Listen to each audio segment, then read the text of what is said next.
Assalamualaikum warahmatullahi wabarakatuh. Halo Kak Flazan, disebarluaskan dari kawasan SMA Negeri 2 Payakumbuh. Bersama saya Anissa Zakia dan telah membersamai kita Bapak Kepala SMA Negeri 2 Payakumbuh, Bapak Dr. Randus Dafrimal MSI. Bagaimana kabarnya Pak, sehat? Alhamdulillah, sehat walafiat. Alhamdulillah. Dalam rangka tahun pembelajaran 2023 dan 2024 akan berakhir, maka masa yang sangat-sangat kita tunggu-tunggu ya Pak, yaitu penerimaan peserta didik baru atau PPDB 2024. Nah, dalam rangka hal itu, untuk informasi yang lebih lengkapnya, maka selamat datang di podcast edisi PPDB. Setelah kita melalui masa-masa 2023 dan 2024 dengan cukup baik, alhamdulillah banyak sekali prestasi yang telah ditorehkan oleh Kafladupa dari tingkat kota, provinsi, bahkan nasional ya Pak. Ya, benar. Kita harap dengan adanya PPDB 2024, prestasi ini terus ditorehkan atau bahkan bertambah ya Pak. Kita berharapnya demikian, sehingga kami berharap adik-adik semua dapat bergabung bersama kami di Kafladupa. Untuk itu, ayo simak bagaimana sih pendaftaran PPDB untuk 2024 dan jangan sampai ketinggalan beritanya ya Pak. Nah, langsung saja nih teman-teman. Untuk yang pertama, apa sih Pak syarat-syarat yang harus dipersiapkan oleh adik-adik kita agar bisa bergabung ke dalam Kafladupa, Pak? Baik, terima kasih. Ya, Bapak juga mengucapkan selamat kepada calon-calon peserta didik baru yang akan bergabung ke Kafladupa tahun ini. Memang untuk masuk ke Kafladupa itu secara umum ada dua syaratnya. Yang pertama namanya syarat umum dan yang kedua ada syarat khusus. Untuk syarat umum, usia tidak boleh lebih dari 21. Sampai tanggal 1 Juli 2024, usia maksimal bolehnya hanya 21 tahun. Yang kedua, harus menamatkan pendidikan di SMP atau sederajat. Dan itu dibuktikan dengan adanya ijazah surat keterangan lulus ya Pak. Atau surat keterangan lulus dan dilengkapi dengan rapor yang telah terisi dengan penuh. Itu syarat umumnya Kia. Nah, lalu bagaimana nih Pak untuk syarat khususnya? Ini nih. Kalau syarat khusus itu tergantung kepada jalur yang dimasuki. Sebab untuk bergabung ke Kafladupa itu sesuai dengan juknis PPDB yang kita terima dari provinsi, itu ada beberapa jalur. Masing-masing jalur punya syarat khusus. Kita mulai dari jalur zonasi. Jalur zonasi ini yaitu jalur yang dilalui berdasarkan KK tempat tinggal. Tahun ini sama dengan tahun yang lalu, yang termasuk zonasi untuk SMA 2 Payakumbuh itu ada Kelurahan Sisincin, Kelurahan Padang Tiakar, Kelurahan Padang Tengah Payobadar, Kelurahan Balai Jaring, Padang Alai Bodi, Nunang Daya Bangun, Labuah Basilang, Ibuah, Tanjung Pau, Tanjung Haro Padang Panjang, Sungai Kamuyang, dan termasuk Andale. Itu zona untuk SMA Negeri 2 Payakumbuh tahun ini. Dan syarat masuk lewat zona itu, yang pertama dia memang berada tinggal di dalam zona yang Pak sebutkan tadi. Dan itu dibuktikan dengan kartu keluarganya. Jadi kakaknya terdaftar di dalam zona. Kuota untuk zona ini itu disiapkan sebanyak 50% dari daya tampung sekolah kita. Jadi separuh dari yang akan kita terima itu masuk lewat zonasi tadi itu. Kemudian untuk kakaknya tadi ya, itu minimal usianya ya tidak boleh kurang dari 1 tahun. Berarti bukan kakak baru ya Pak? Bukan kakak baru, ya. Jadi bukan kakak baru yang dibuat seketika. Tetapi kakaknya itu memang apabila ada kurang dari 1 tahun terjadi perubahan kakak, maka harus dilengkapi dengan surat keterangan. Misalnya berubah kakak karena penambahan anggota keluarga, karena pengurangan, kemudian karena kakaknya hilang atau rusak, sehingga dilengkapi dengan surat keterangan itu. Itu kalau sekiranya dia masuk lewat jalur zonasi. Jadi dalam zonasi ini, dalam KK itu nama dari orang tuanya harus sama dengan nama dari siswa itu dalam ijazahnya. Jadi artinya tidak boleh tahun ini kita menumpang kakak kepada kakak orang lain. Itu jalur zonasi kakak, syaratnya.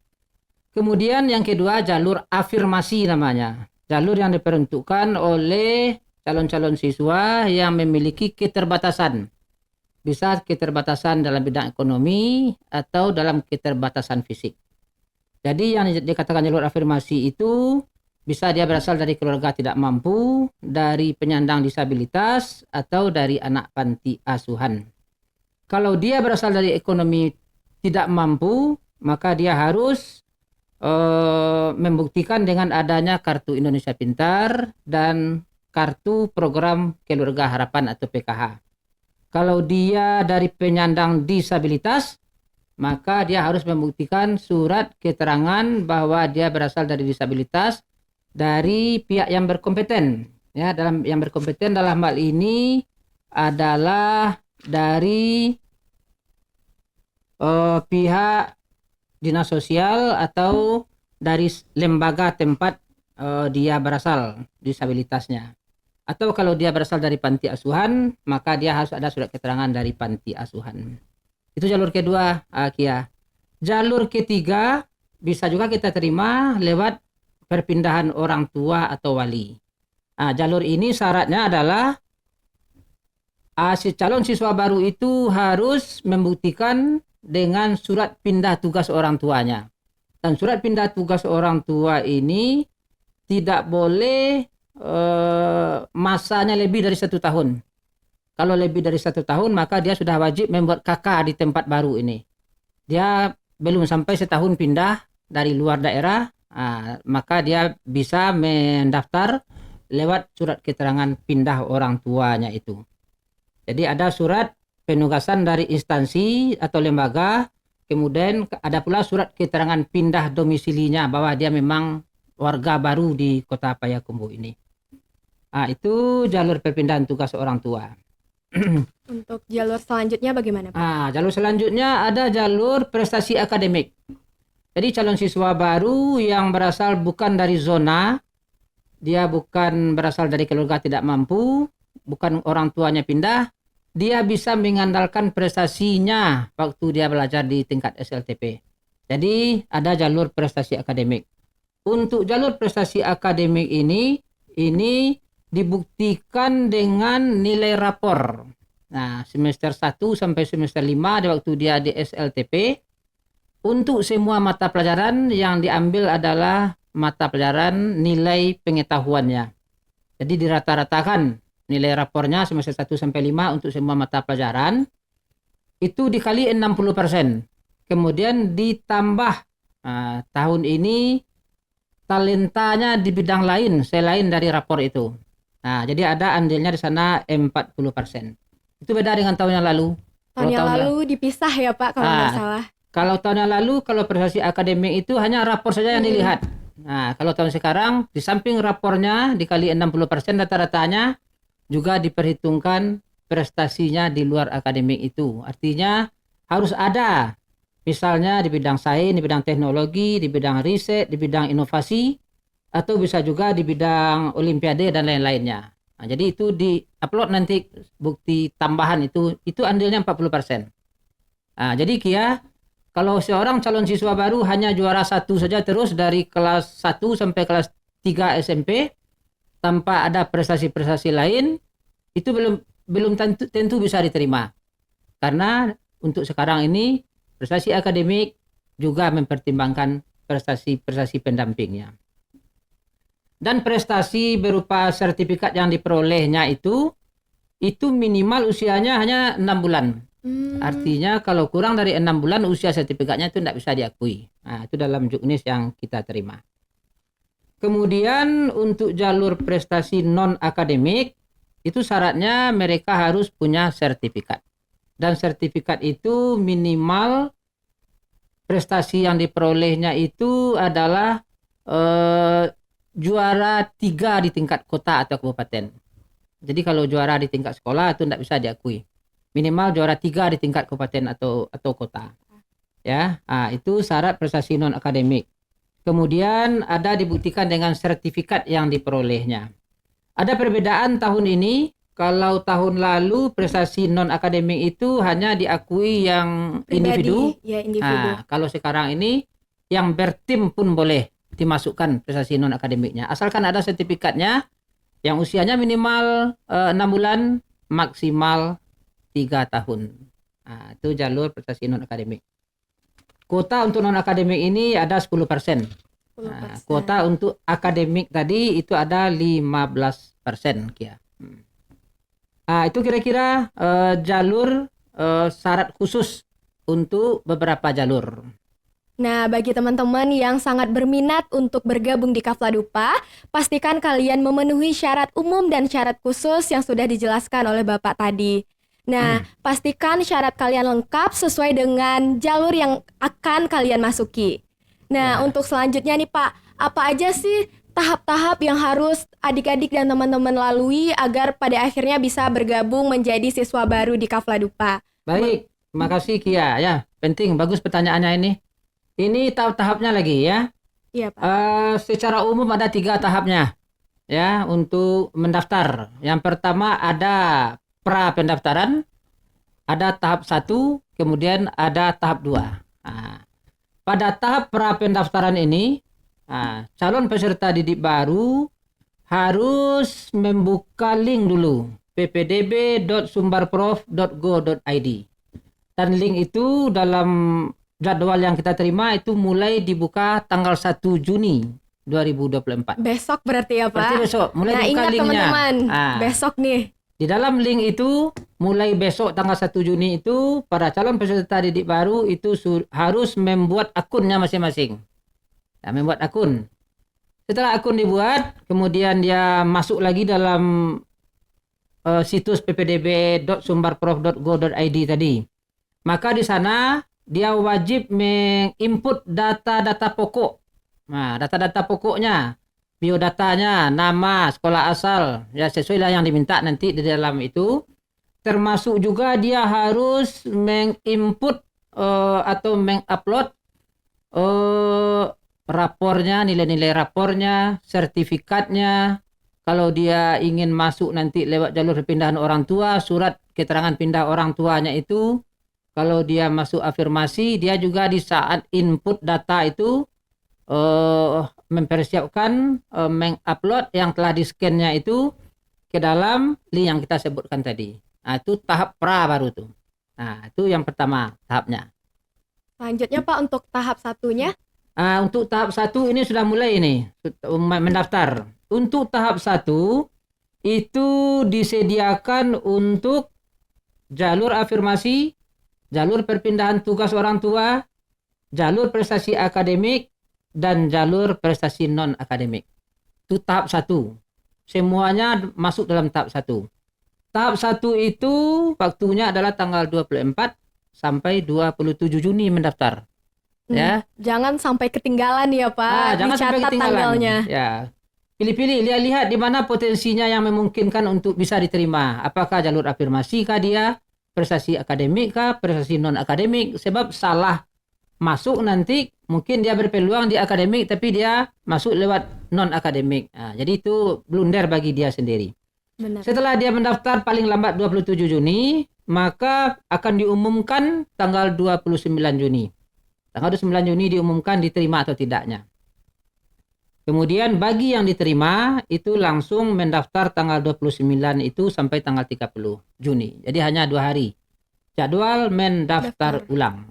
Nah, itu tahap 1. Tahap 1. Lalu selanjutnya untuk tahap 2-nya sepertinya untuk zonasi ya Pak? Ya benar.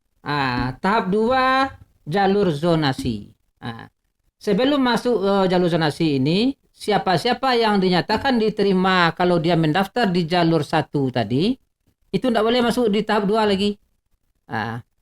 Dia dinyatakan diterima mendaftar dia di tahap 1, tapi dia tidak mendaftar ulang maka kesempatannya untuk jalur berikutnya tidak tertutup lagi. Sudah tertutup. hangus ya Pak. Sudah hangus. Jadi itu perlu Ananda kami ingat. Jalur zonasi ini itu masa pendaftarannya adalah tanggal 1 sampai tanggal 5 Juli. 1, 2, 3, 4, 5. Berarti ada 5 hari kesempatan mendaftar. Kemudian pengumumannya diterima atau tidaknya tanggal 7 Juli. Kemudian mendaftar ulang bagi yang diterima tanggal 7 dan 8 Juli. Nah, hanya ada 2 hari. Jadi itu tahapannya. Mulai dari tahap 1 dan tahap 2. Nah, untuk teman-teman harus diingat nih, dicatat tanggal-tanggal pentingnya, mau itu dari tahap 1 maupun tahap 2, karena kalau ke skip aja satu tahap itu, gawat ya Pak, udah lewat. Masalah besar itu. Jadi teman-teman jangan sampai lupa, jangan sampai blunder jika teman-teman berminat untuk memasuki SMA favorit ya Pak. Ya benar. Nah, untuk yang terakhir nih Pak, apa sih harapan dan juga pesan Bapak untuk calon-calon peserta didik yang akan menduduki bangku kelas 10 di SMA Negeri 2 Payakumbuh ini Pak? Baik Kia, memang ini penting juga ini. Waktu sekarang sudah tanggal 31 Mei ya. Berarti jadwal pendaftaran dimulai tanggal 24. Berarti hanya kurang lebih 25 hari lagi. Kepada Ananda calon peserta didik baru, itu tentu harus mempersiapkan dokumen-dokumen yang dibutuhkan. Mulai besok tanggal 1 Juni silakan buat akun. Kalau dulu Kia, akun ini sudah diberikan di sekolah asal.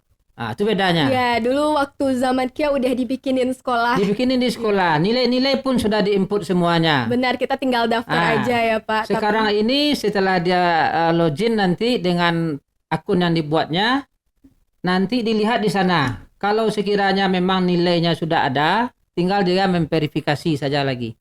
Benar enggak atau salah. Di sini pesan Bapak juga.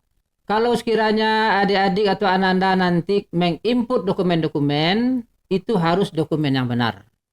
Jangan sampai nilai kita misalnya 80 dibuat 89, nilai jangan rapornya sampai ini keliru ya Pak. Jangan sampai keliru, baik disengaja maupun tidak sengaja. Karena semua yang diinput itu bukti fisik dokumen aslinya itu akan diverifikasi oleh panitia di sekolah. Ya, jadi lewat jalur zonasi dia masuk. Kakaknya akan dilihat. Apakah benar usia kakaknya ini sudah 1 tahun? Berapa tahun kakaknya? Apakah nama orang tuanya benar? Nilai yang diinputnya dilihat. Nanti rapor asli juga dibawa dilihat ke sini. Jadi itu pesan Bapak yang kedua. Inputlah, uploadlah data-data yang dibutuhkan, dokumen-dokumen yang dibutuhkan itu benar-benar sesuai dengan yang aslinya. Soalnya bakalan dicek lagi ya Pak di sekolah benar. Nanti. Dicek lagi di sekolah. Jangan sampai nanti bermasalah ya. Kalau yang prestasi non akademik, misalnya tahfiz ini minimal itu 2 juz. Kalau 1 juz itu belum bisa diakui untuk mendaftar. Kemudian siapa yang diterima tidaknya tentu tergantung kepada jumlah hafalan Quran calon pelamar. Yang jelas kita sudah bisa menerima minimal 2 juz. Tapi kalau banyak yang tinggi-tinggi juznya, tentu yang juznya agak rendah 2-3 juz mungkin bisa saja tersisi. Tambahannya lagi untuk tahfiz Quran itu akan diuji juga. Jadi tidak hanya mengandalkan sertifikat tahfiznya dibawa dari sekolah asalnya atau dari lembaga dia tempat mendapatkan sertifikat 7 juz katanya kan, kita uji lagi, ada tim penguji apakah memang benar 7 juz.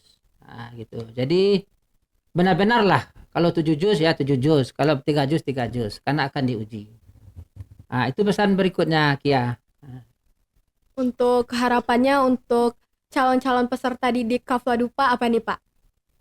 Ya, kita rasa Kafladupa ini mungkin tidak perlu lagi kita promosikan. Ya, sudah terbukti.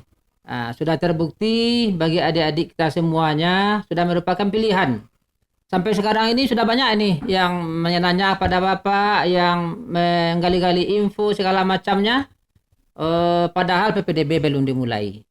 Jadi kepada calon-calon ya masuklah ke kepada sekolah yang tidak akan menelantarkan Anda. Kami akan gali, kembangkan, salurkan hobi, potensi dari seluruh lini yang positif. Apakah seni, apakah olahraga, apakah sains, apakah keagamaan, itu kita siap mengembangkan potensi-potensi adik-adik itu. Nah, gitu teman-teman. Jadi bagi adik-adik yang sangat berminat untuk menjadi bagian dari peserta didik Kafla Dupa, jangan lupakan semua tahapan, syarat, dan lain semacamnya. Jangan sampai ada yang tertinggal, catat tanggal-tanggal pentingnya. Dan kami menunggu kedatangan adik-adik semua di Kafla Dupa. Untuk informasi yang lebih detail dan informasi lanjutnya, adik-adik bisa cek di IG Kafla Dupa, karena di sana kita akan upload dan up informasi-informasi yang lebih rinci dan lebih lengkap nantinya. Untuk itu, jangan sampai salah langkah, maka dengarkan dan simak informasi yang ada di podcast saat ini karena ini disampaikan langsung oleh Kepala SMA Negeri 2 Payakumbuh.